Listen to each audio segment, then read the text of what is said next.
the Magician.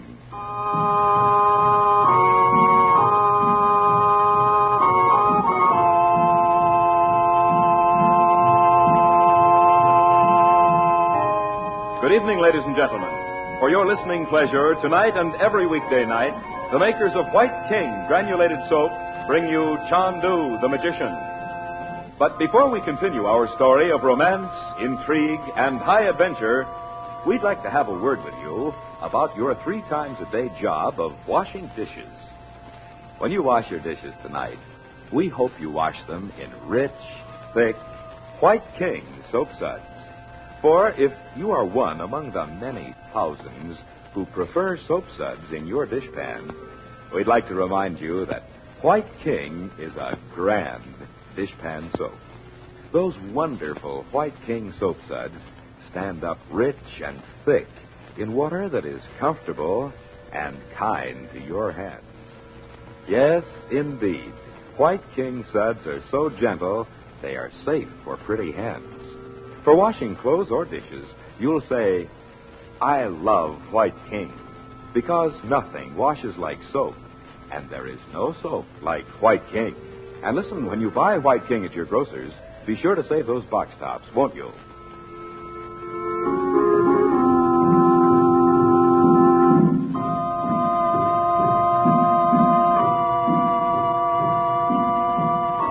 In Egypt, Frank Chandler and the Regents do not know that Gordon Douglas, who represents himself as a foreign correspondent, is in reality an agent of the sinister Roxor. But Chandler has an ominous premonition of disaster even before he receives a disturbing letter from Princess Naji, the first since her unexplained departure from Cairo. Feeling that the key to the riddle is to be found in Roxor's rooms, Chandler decides to search them once more.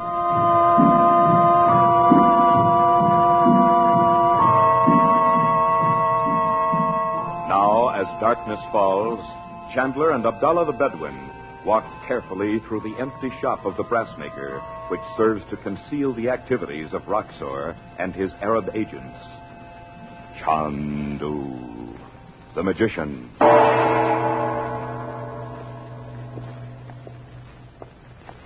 Careful of those sleeves of yours, Abdallah. You know what happened the last time we were here. I was, Chandu, I know. When I knocked the brass balls to the floor, I thought all Cairo would hear. But there is no need to be quiet now, Chandu. Roxor is not here. You said that before. How do you know? I have had a message from him. And you're sure he doesn't suspect you're working with me now? Oh, no, Chandu. He believes I have been in the desert. Ah, it is the door. Just a minute until I turn on the flashlight. All right. There's no sign of anyone. I will light candles. Make sure they can't be seen from outside. As you say. But the curtains are never drawn from the window. Roxor does not permit it. Good. Where will you begin the search? Over here, in Roxor's own room. It's stuffy as if it hadn't been open for a year. I'll have a look in the other room this time, too, just to make sure nobody's hiding there. All right, Abdallah. We can go to work. I watch Chandu. But you didn't say what Roxor's message was. I am to meet him here in 2 days. Oh? Look here, does he keep this place the year round? It is so. Well, why isn't it locked up when he's away? No man asks questions of Roxor. It was unlocked when they came here before. That pickpocket fellow probably did that. This time... I do not think of such things, Chandu. In the desert, a man protects his own with his knife. Now, let's see what we can find. Looks as if nobody'd been here, but... Abdallah. Huh? Was that brass bowl on the table the other night? I brought you a bowl filled with water, Chandu. You remember you wished to read the small papers with writing only your eyes could see. Yeah, the invisible ink. But that's not the same bowl. Look at it. Yamiela. Can't you see the difference? This one's deeper, and... By George, I'm right. There's something in the bottom of it. It is more paper with secret writing. It's written in plain English. And very artistically torn, too, to look as if... Well. Look at it, Abdallah. You have forgotten I can only speak English, Chandu. I cannot read it. Oh, yes, I had forgotten. Well, you can see how it's been torn. So it includes all the key words. I should? The first line's just need. Huh? I'm to know at once that line was, I need you or I need your help. Oh. And the next line's a masterpiece. And so's the third. Just the end's torn off. Come at once and meet me at. Chandu, Roxor must have stolen a letter sent to you. Not at all. He put it here for me to find. I so cool. I said Roxor meant for me to find it. Let's see, the fourth line's parts of two words. T-E-L, hotel, you see? Oh, Iowa. And I-M-P-E-R, meaning Imperial. There's a Hotel Imperial everywhere. You didn't dare take a chance on the name of the place. Bari. It's all there. Bari. I do not know it, Chandu. It's in southern Italy, on the Adriatic. It has an airport, too. Roxor's thought of everything. The letter is not signed? No, he wouldn't overlook that detail. N-A, you see? The word was Naji. Naji. I wonder how many times he had to do it over to get it just right. But I do not understand what Roxor wishes. I'll tell you. For some reason or other, he wants me out of Cairo. I know if Naji's away, I can't imagine, but he obviously does. Abdullah, who told you he was leaving Cairo? I did not know it, Chandu, until I came here with you and we found him gone. Well, I'll make you a small bet he's gone to Earth somewhere in the native quarter, waiting to see if I'll... Abdullah, I'm going to oblige him. While you are away, you wish me to protect the lady, your sister, and Miss Betty Lou. I will do it with my life. No, thanks. You see, I'm not really going away. But when you meet Roxor, tell him you found out I have gone. I will tell him, Chandu. But be careful. Don't say too much. A lot depends on this, Abdullah. And after you've seen him, come and tell me what he said. As you say, Chandu. I'll be at the home of the princess. The servant at the gate will have orders to let you in, no matter when it is.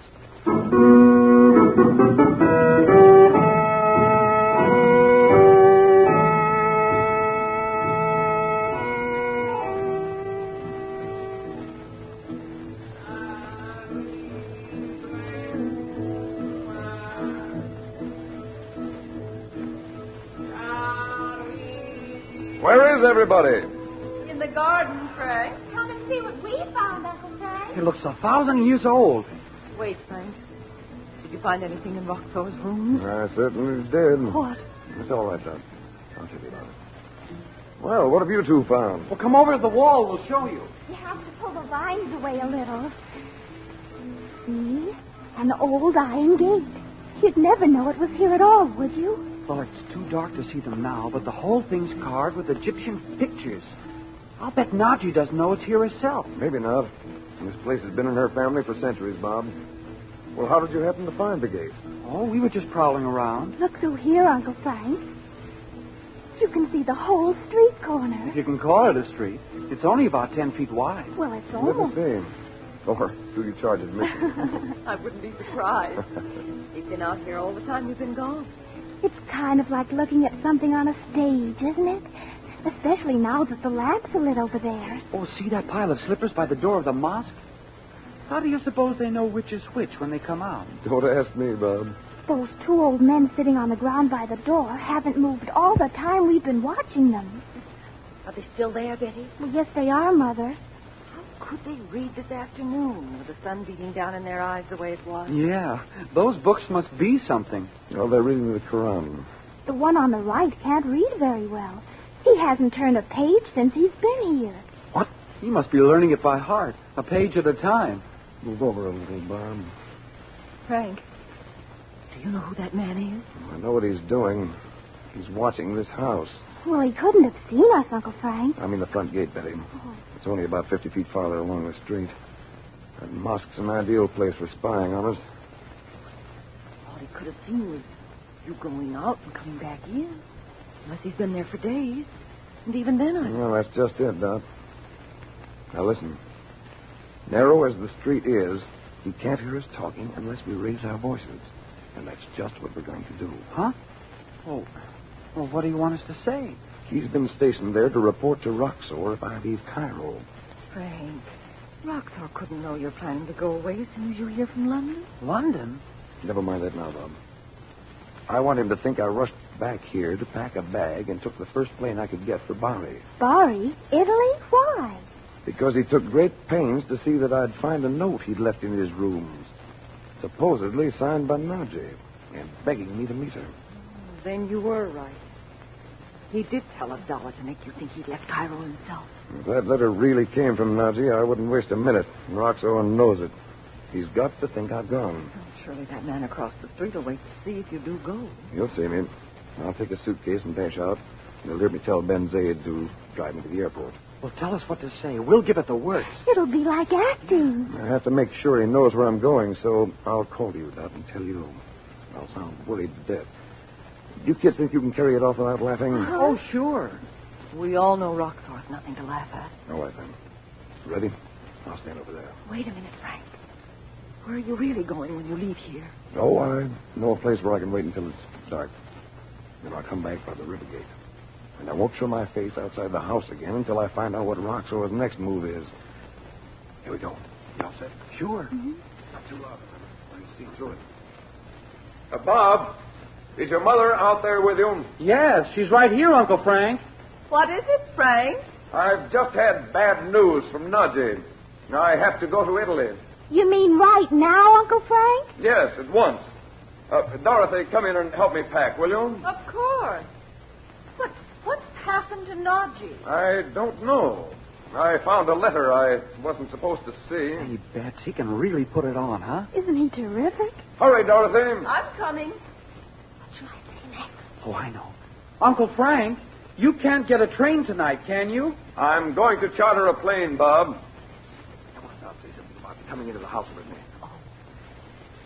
I'll come right up to your room. It won't take long to pack your bag. Bye, Uncle Frank. Give my love to Naji. I will, Betty. Let us know when you're coming back, and we'll meet you at the airport. So long. Quick, Bob. Let's peek through the gate and see if that man's still there. Okay. Oh, he's standing up. Oh. Hey, for an old guy, he can sure travel. He whipped around the corner like a lizard. He didn't even wait to see if Uncle Frank really left. Bob, you know what I wonder? No, what? What if that letter really was from Naji and Uncle Frank just sits here? What about that?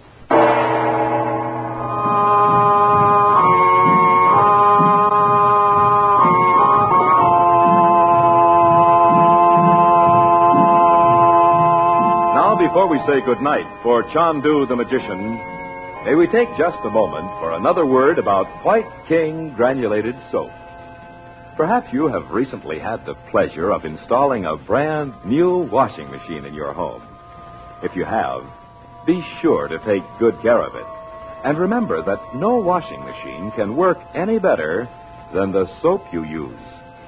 We hope that your soap is White King, the first soap ever invented for washing machine use. Always a good soap. Today, White King is better than ever. That's why we say there is no better soap for any washer, new or old. Today, White King's creamy suds wash your clothes cleaner than ever, faster than ever. Wash off surface dirt and wash out hidden dirt. So no matter what type or brand of washing machine you choose, may we remind you that nothing washes like soap. And there is no soap quite like White King. That's why we know you'll love White King.